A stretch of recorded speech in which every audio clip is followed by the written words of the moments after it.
Section 2, Chapter 7. Hashpa'as HaKochavim, the influence of the stars. What we're going to be talking about in this chapter is astrology. We're not going to get deep into it, but at least the concept of what it means and why it actually might be relevant. And what he's not going to discuss is the modern astrology. I have some preconceived notions about astrology. Most people do. Especially you grow up in the Western world, and it seems absurd. The concept is ridiculous because you see the horoscopes section of the newspaper, and it's all right. It's laughable. But we're going to see that there might be something more to it than we might have previously thought.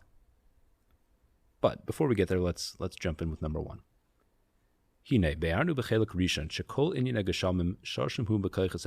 We've already discussed back in section number 1 that anything that happens here in this world, in the physical world, is first rooted in the spiritual world. So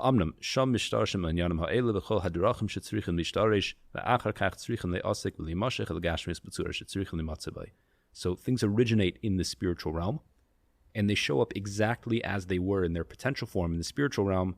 They show up exactly the same, copied into this world. Manifest.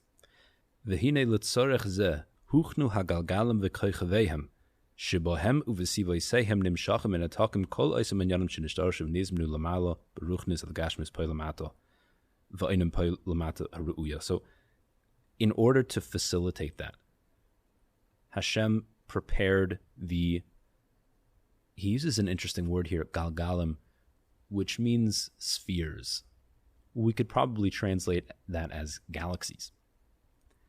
So galaxies and the stars and heavenly bodies, planetary bodies that exist there within, that through those and their orbital paths, the way their movements and their spinning and turning, through all of that, it generates a conduit of being able to draw down that energy from the spiritual world that manifests here on earth in the physical world. In fact, it seems a bit strange because you would say those are also physical. Well, that's exactly what I was about to say, is I don't understand that part. Right. So the Rambam describes, even though we know from a scientific perspective that things in the universe, in the heavenly realms, the other galaxies, they are made of physical material. It's true. The Rambam describes that although that is true, they are a step closer to spirituality. They still exist within the physical realm, but they are on the outer limits of these concentric realms. So this is talking about as we get out into space, the farther we get out, the more, the closer it comes to the spiritual. I don't know if that's true. It might be true. But what he says is that within the Earth's atmosphere, that is the destination for all energy. And then beyond the Earth's atmosphere, you have everything else in the universe, essentially. And all of that is one step removed from the destination of physicality, which is here. And even though those things are also physical, they are closer to spirituality. Now, is it true that when you go physically farther away from Earth, it becomes more and more spiritual? I'm not sure. I think astronauts would tell you it does. That it gets less physical? And that it gets more spiritual. Oh, the ones who have been on the journeys, at least, they'll tell you. It's like a known thing. We got to, when I was at NASA, we got to like routinely go and listen to astronauts and, big famous people like Gene Kranz. They would just come speak in an auditorium. They'd let us know, like in the morning, like, hey, Gene Kranz is going to come talk in the auditorium this afternoon if you want to show up. And so people would just like leave what they were doing at work and just go sit in the auditorium and listen to like this legend in the space industry. What did he say? Gene Kranz talked about the Apollo era and like, what it was like in mission control. It was cool. Definitely an awesome guy. Like he's the type of guy who should be running NASA now, but he's not.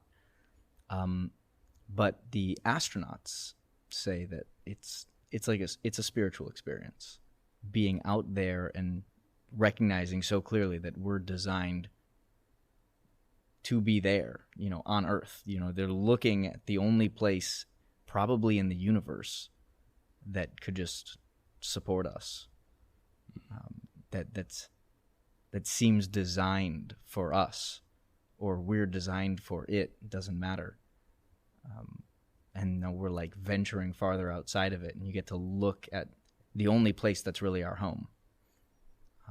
They described it as a very spiritual experience, and I've heard secondhand accounts of that same idea from the people who touched the moon. Interesting. So, right, that experience might be it might be an experience of awe. Mm-hmm. Maybe not necessarily being there. You're in a higher dimensional realm, or a higher spiritually dimensional realm. You don't think that connects you to the Yirat Hashem? Might be. I'm not sure. When I experience it, I'll let you know how I feel. It's probably, I wouldn't hold your breath. Well, there's not much oxygen up there, so I would have to. It wouldn't help.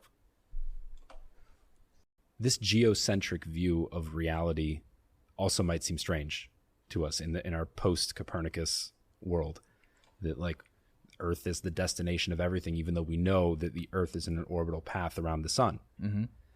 I'm not sure if we've discussed this on this podcast before. I don't think so. Please continue. Well, that might be true physically. It doesn't necessarily mean that the Earth is not the destination for all of the energy of reality. Just right. Because the Earth happens to be orbiting the sun, that could just be part of the system, but it's designed in a way that everything services the Earth. There's another principle that reality is defined from within our perspective. And so then, of course, Earth is the center of reality. I've heard some interesting theories. Even though the Earth rotates around the sun, there are certainly ways, and they're not justifiable. Like as a hypothesis, it doesn't meet most of the criteria as far as being the simplest thing that can explain the way things work. But you could definitely design a system where you have the Earth rotating around the sun, and everything in our solar system is rotating around the sun, and then the sun is rotating around some black hole at the center of the galaxy, et cetera, and yet you could still design a system where the Earth is the center of that. Fascinating. Well, this is the system that he's describing, that all of these heavenly bodies exist in an outer realm. It is very clear there's a delineation from our atmosphere, the Earth's atmosphere, to the rest of the planetary bodies, and all of those are the conduits for transferring energy from the spiritual world down here to Earth. Va'amnam minyan hakoychavim umadragoseim lechom aklakoseim hayu kufi masher rosa chachma al yona hayosud sarich v'nos ala hertek hazesh zecharnu. Now, the number of planets and stars and all these heavenly bodies that exist in all of their different sections, it's all exact. It's not just that these things are random and scattered around the universe and they also happen to serve this function. They are created for this function, and each one of them is necessary, that Hashem decreed for facilitating what needs to happen here on Earth, which is mind-boggling. How does some galaxy at the other end of the universe have any sort of play in what's happening here on Earth? I don't know the answer to that question. Well, I think it and I know it might be too specific a question, but I mean, if we can almost perfectly predict the movement of celestial bodies, and those are what's determining the reality that we live in, then why can't we predict what occurs in reality? This is a fascinating question. This is, by the way, the concept of astrology. But we're way ahead of ourselves. Okay. All right. Now,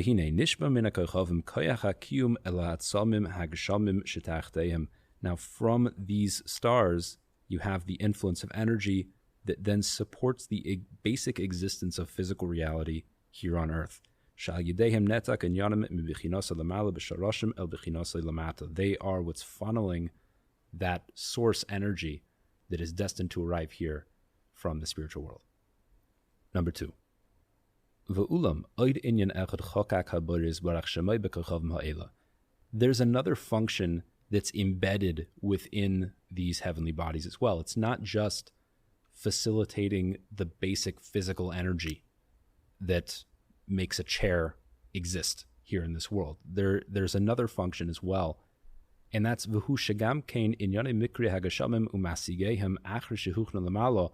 It's also things that happen in this world. It's not just the basic existence, but also traits and things that occur, events. Once they've been prepared in the higher realms, they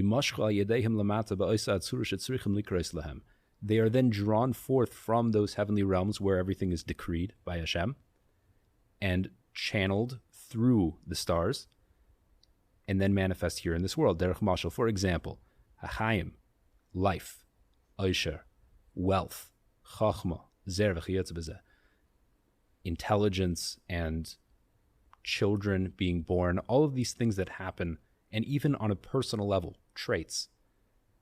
All of these things are first determined in the spiritual realm. They're first decreed in the spiritual roots of reality. Now, up there, it's still very generalized. The concept of intelligence, for example. That energy of intelligence exists in the higher realms, then comes down, filtered through the various spiritual realms, through branches, becomes more and more specific, until it's funneled through the stars and manifests very specifically as your intelligence. Katsura haru'uya idea koichov, and it takes on also the flavor and the style of that particular heavenly body, star, or planet that it was channeled through.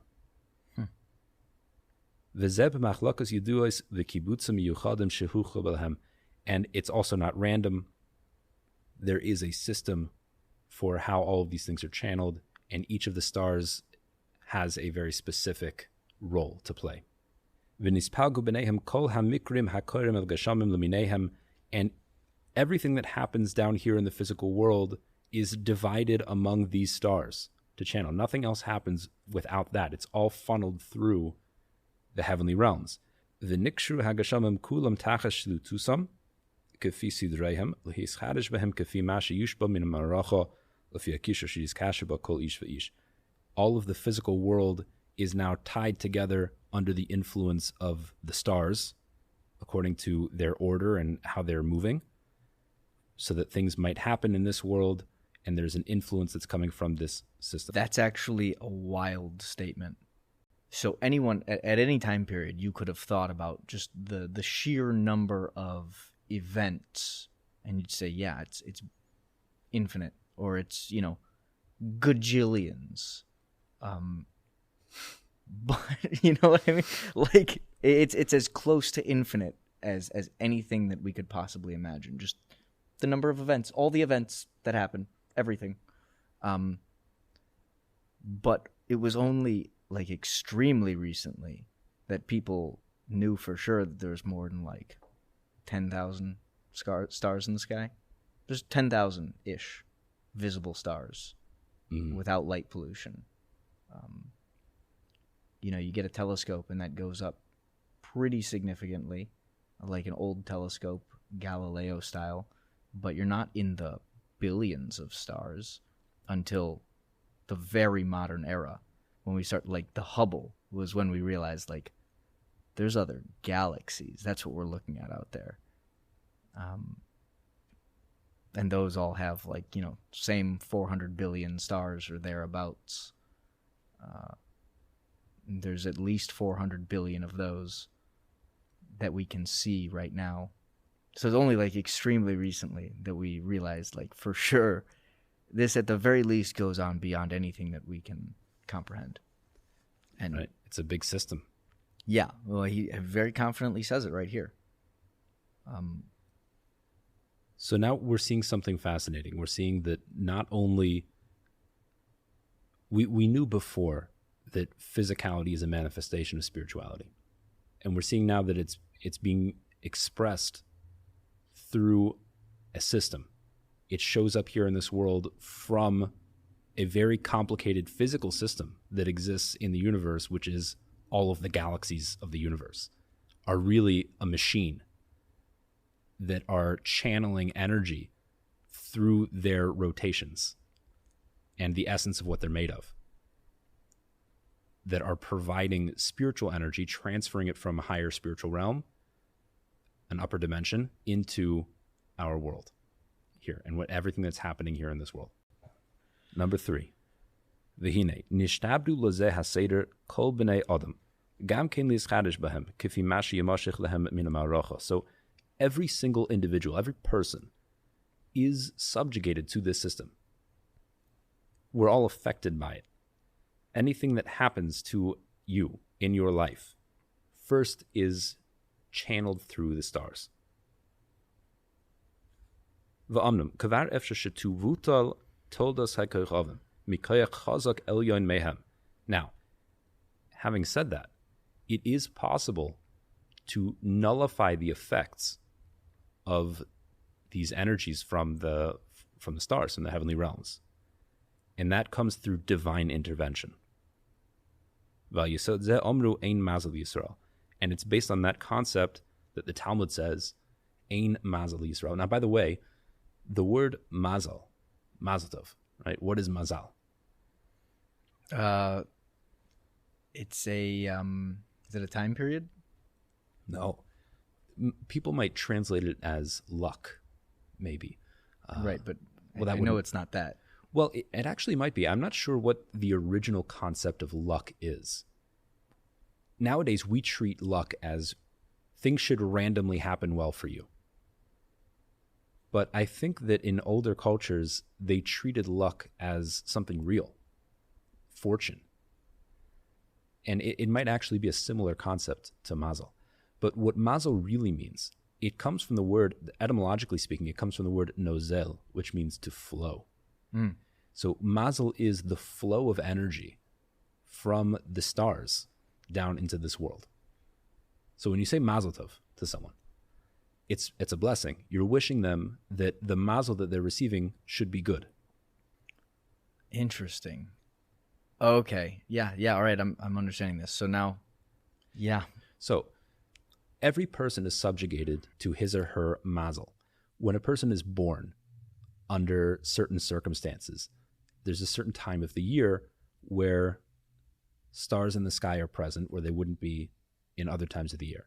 And those have active energies that are influencing the world at those times.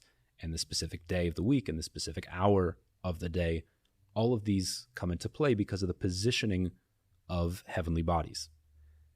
It's all real, and it all has an effect on the person, what's going to happen to them in their life, what kind of traits they'll have, their personality, their physical traits.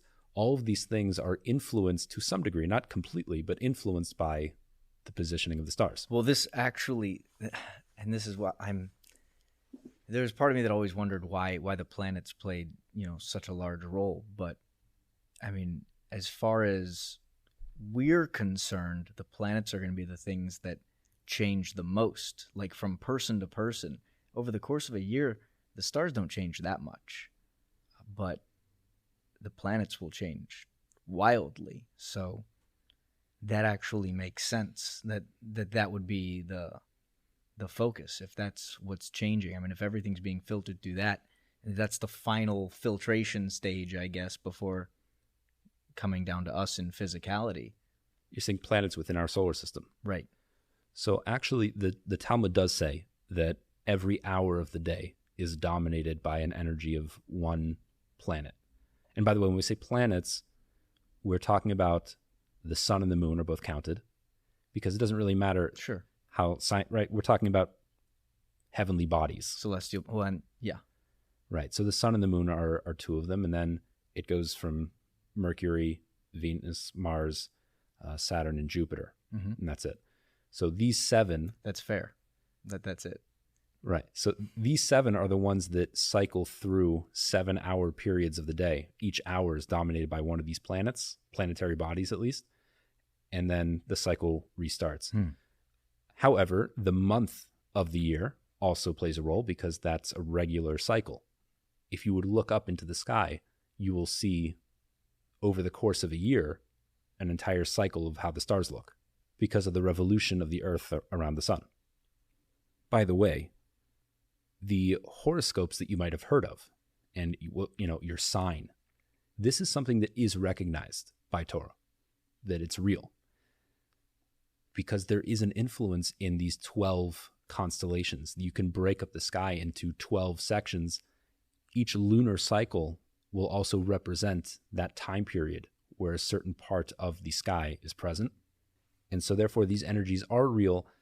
Now, there is a certain degree of overlap of Torah sources that verify what a lot of non-Jewish sources say about astrology and the energies that are present in a person's sign. But it's extraordinarily complicated, and it's really not part of the Torah tradition. The Torah recognizes it as a reality as much as basic physics, but the Torah also doesn't teach physics because it's not really relevant. I don't know. This sounds like a kind of cool skill or ability to have. I mean, what do you gain with this? I mean, like if someone were a master at this, or what the Torah says can be done with, because I would imagine that it's not going to tell you that you can predict the future. So, I mean, is it basically you'd be good at giving Excellent horoscopes? question. This is actually in number 4. Let's finish number 3 right now, and we'll come right back to this. So the point that we made in number 3 is that people are dominated by mazel. People's lives are affected by mazel. There is an exception to that, which is if Hashem will intervene with the mazel. There is a somewhat famous statement in the Talmud that says, Ein mazel Yisrael. There is no mazel for the Jewish people, which means a number of things. Some people erroneously believe that the Jews are not affected by mazel at all. And that is not true. Every person is affected by mazel, just like everyone's affected by physics. What it means is that the Jewish people have a unique capacity to override mazel through a deep connection to Hashem. If there would be a necessity for it, like, for example, Hashem splitting the sea, that would be an override of the system. Hashem has now intervened with reality. And if there is an override of mazel, it will look like that in the physical world, just like there's been a very clear interruption to the normal processes in the spiritual world and in the heavenly bodies. There is going to, in the physical world, show up something that doesn't look right, like these miraculous events that take place. The Gemara, the Talmud, gives a couple examples of, on a personal level, someone who did a great act of kindness, for example, that was maybe for their level superhuman, and then they merited a miraculous salvation. And that was brought in the context, the Talmud says, as an override of their mazel, of what would have happened to this person. And it does show up miraculously. So it is possible to interrupt and override the system, and that is if you have connections with the boss. So that's what we learned in number 3. Number 4. Va'amnam mishpatei ha'ashpa hazoy shel kochavim. Gam heim mugbalim kefi ma shegazer ha'chacham elyon hayos knows. Now, the laws, the rules of how the influence operates coming from the stars, it also has definitions, and it's able to be studied and learned.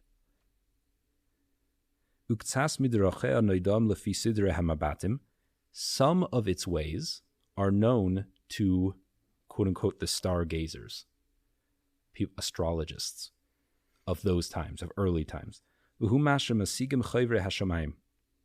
This is what these stargazers and astrologists were able to look into the sky and interpret the movements of the stars and the positioning of heavenly bodies and recognize what implications that will have in this world.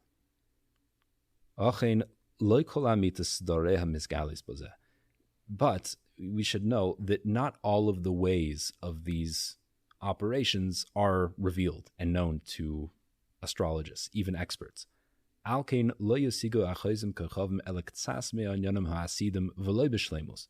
So even if someone does have a mastery over this skill of being able to interpret the stars, they won't be able to confidently predict the future. Even without interruption, even without free will or intervention from Hashem, it is not possible to have a complete knowledge of the future just based on this method, because we don't have a complete knowledge of the system. It's too complicated. We know basic principles. Well, and also it would imply cutting out God, right? Not necessarily. It's similar to, I heard this analogy once, it's very good. If you would take a seed and bring it to a farmer, and the farmer will tell you, he'll look at the seed and he'll tell you, you know what, if you drop this now in this soil, then you come back in a couple years and it's going to look like this. And then if you wait 10 or 15 years, there's going to be this big tree here. It's going to look like this. It's going to have these leaves and these branches. You wouldn't be able to, you're looking at a seed. You don't see any tree here. So this person is predicting the future. He's not predicting the future. He knows seeds. He understands how the world works and the natural processes of things. And he understands that if without intervention, as far as he knows, if nothing else changes, the normal thing that should happen is that this seed will grow into this kind of tree. He just knows the process.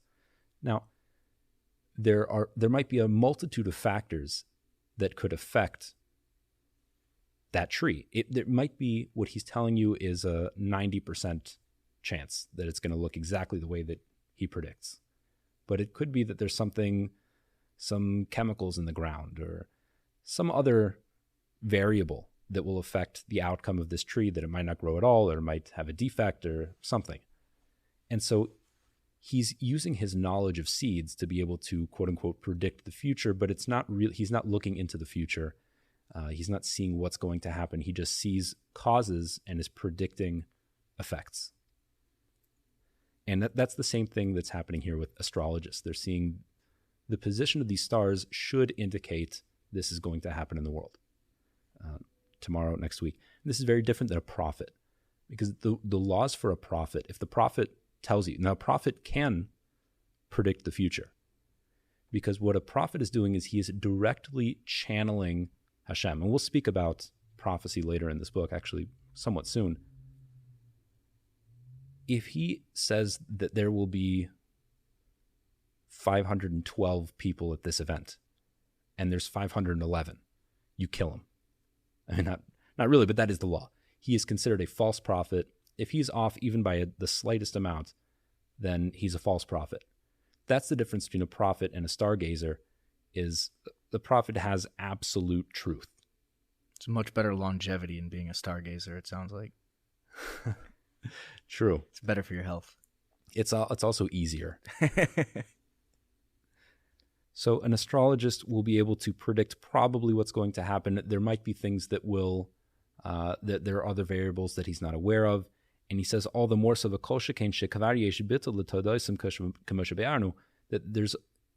there's also the possibility of any of these effects being just canceled by Hashem. So it's not 100% reliable.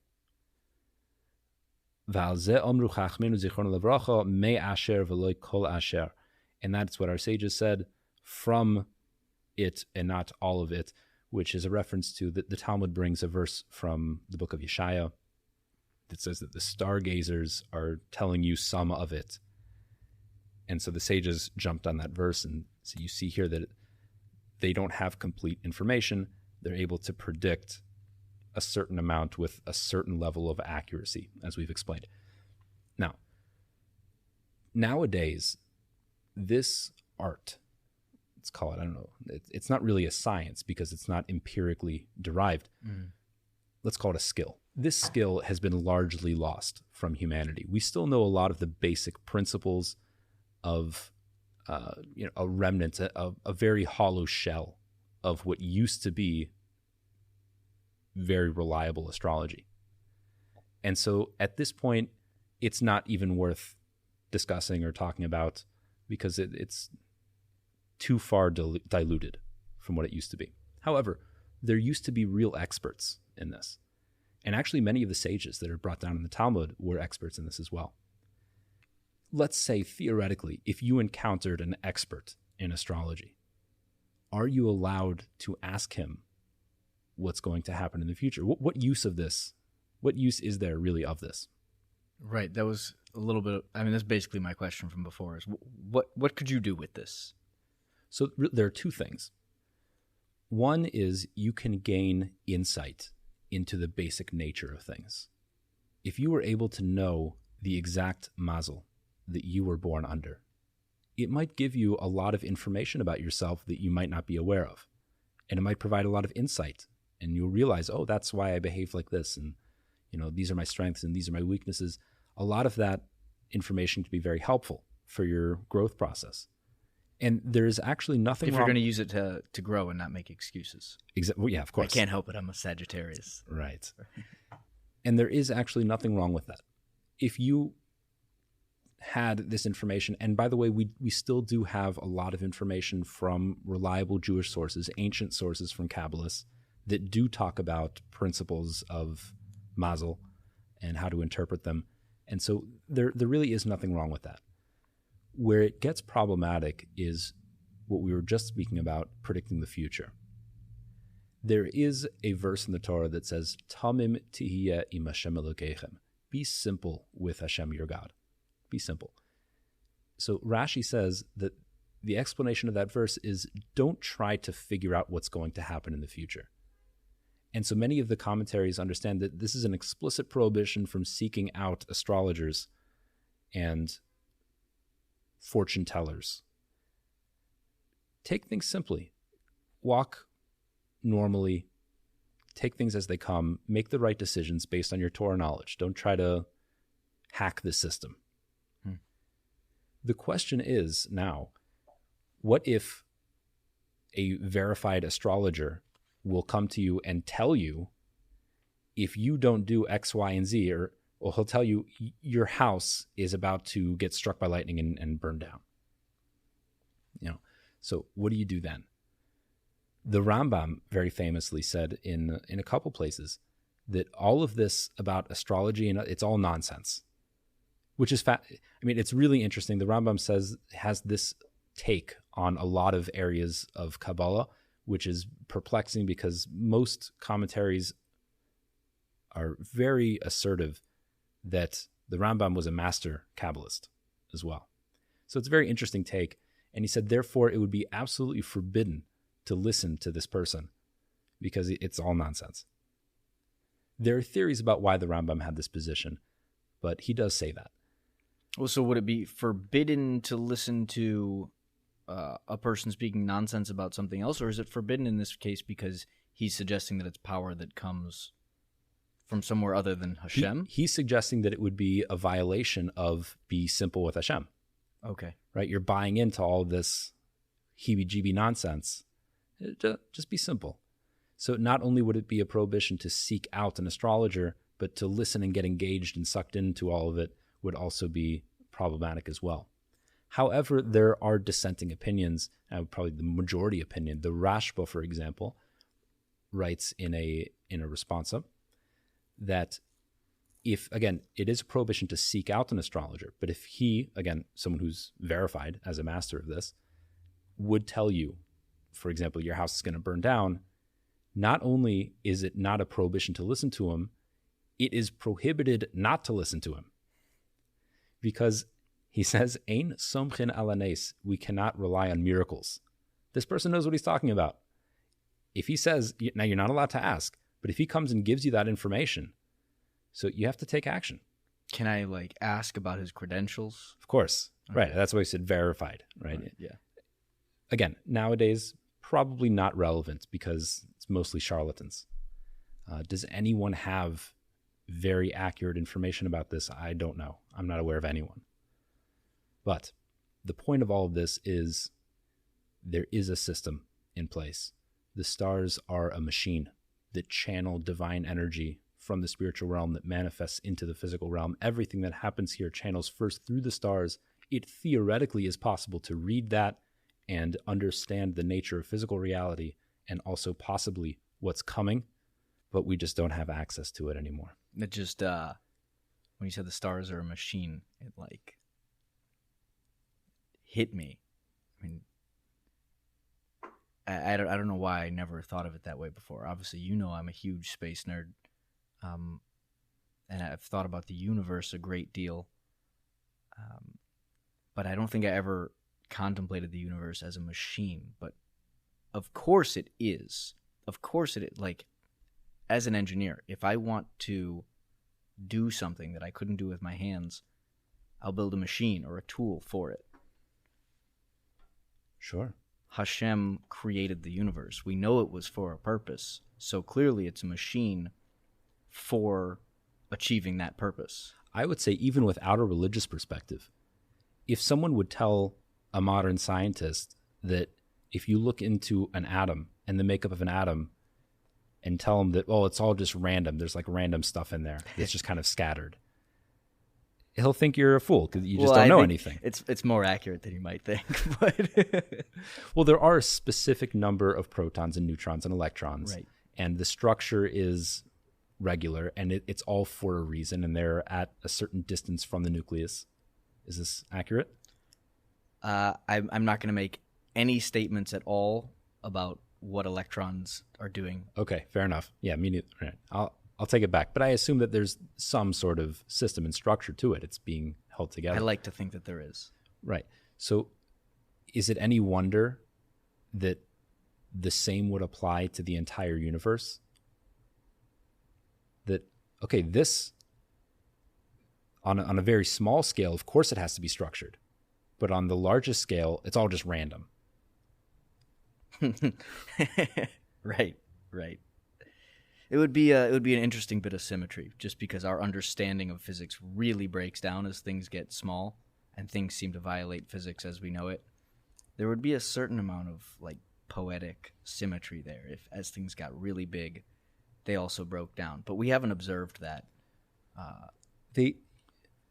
We understand so little. I think what you meant to say is it seems to break down according to our understanding.